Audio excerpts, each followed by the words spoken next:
Assalamu alaikum wa rahmatullahi wa barakatuh. Ravi de vous retrouver pour continuer dans notre merveilleux voyage à travers la découverte de superbes héros de l'islam parmi la belle tribu des Khazaraj. La fois dernière, rappelez-vous, nous avons parlé du grand Abu ad-Darda. N'oublions pas de retenir de lui que c'était un réel asset, qu'il était le sage de cette communauté, qu'il était le savant de Damas et que c'est le premier à avoir instauré les assises de mémorisation du Coran. Aujourd'hui, encore un grand nom, masha'Allah. Devinez donc qui est ce compagnon qui a eu l'honneur d'accueillir le prophète alayhi salatu wassalam chez lui. Et oui, lors de son émigration à Médine. Qui est donc ce héros que même la vieillesse ne parvint à freiner dans sa lutte inlassable dans le sentier d'Allah? Eh bien, ce compagnon n'est autre qu'Abu Ayyub al-Ansari. Ce compagnon est l'un des plus célèbres des Ansar. Lui aussi a été parmi les tout premiers convertis de Médine. Il a participé d'ailleurs au second pacte d'Al-Aqaba, en l'an 13 de la prophétie. Il a donc prêté allégeance au prophète alayhi salatu wassalam en compagnie d'un groupe de 72 Ansar. Au cours de ce pacte qui a eu lieu à la Mecque, ils s'engagèrent à obéir à Allah et à son prophète alayhi salatu wassalam et à accueillir ce dernier à Médine en le protégeant comme ils protégeraient leurs femmes et leurs enfants. Lorsque le prophète alayhi salatu wassalam immigra à Médine, Abu Ayyub eut l'immense privilège de l'accueillir chez lui, le temps que soient construits ses appartements. En effet, à l'arrivée du prophète alayhi salam à Médine, les Ansar se précipitèrent vers lui pour l'inviter et avoir l'immense honneur de l'accueillir chez lui.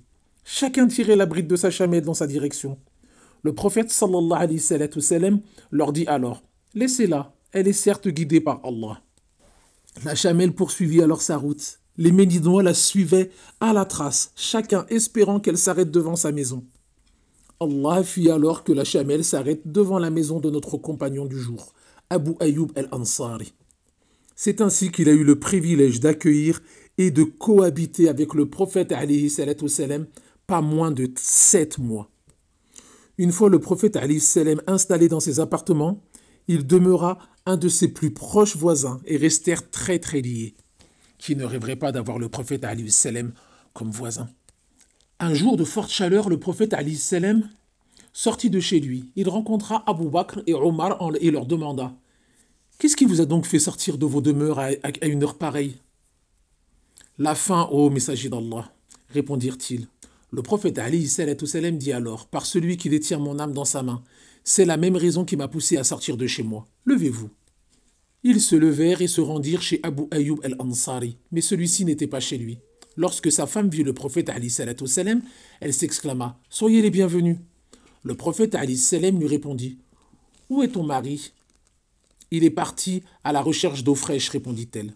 À cet instant, Abu Ayyub arriva, et lorsqu'il vit le prophète alayhi salam et ses 2 compagnons, il s'exclama « Louange à Allah, personne en ce jour n'aura d'invité plus noble que les miens. » Il partit et revint avec une branche de palmier contenant des dattes à peine mûres, des dattes sèches et des dattes fraîches. Puis il leur dit « Mangez ».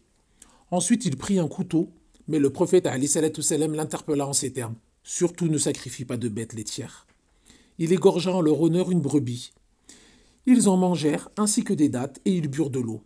Lorsqu'ils furent rassasiés et qu'ils burent à satiété, le prophète alayhi salatu wassalam dit à Abu Bakr et Omar « Par celui qui détient l'âme de Mohammed dans sa main, vous aurez à rendre des comptes de ce délice le jour de la résurrection. C'est la faim qui vous a fait sortir de chez vous et vous n'y êtes rentré qu'après qu'on vous ait accordé ces délices. » En plus d'être généreux, Abu Ayyub était un guerrier infatigable. Il participa à la bataille de Badr ainsi qu'à toutes les batailles importantes qui menèrent les musulmans et ce jusqu'à sa mort. Sous le califat de Ali, il fut même désigné gouverneur de Médine.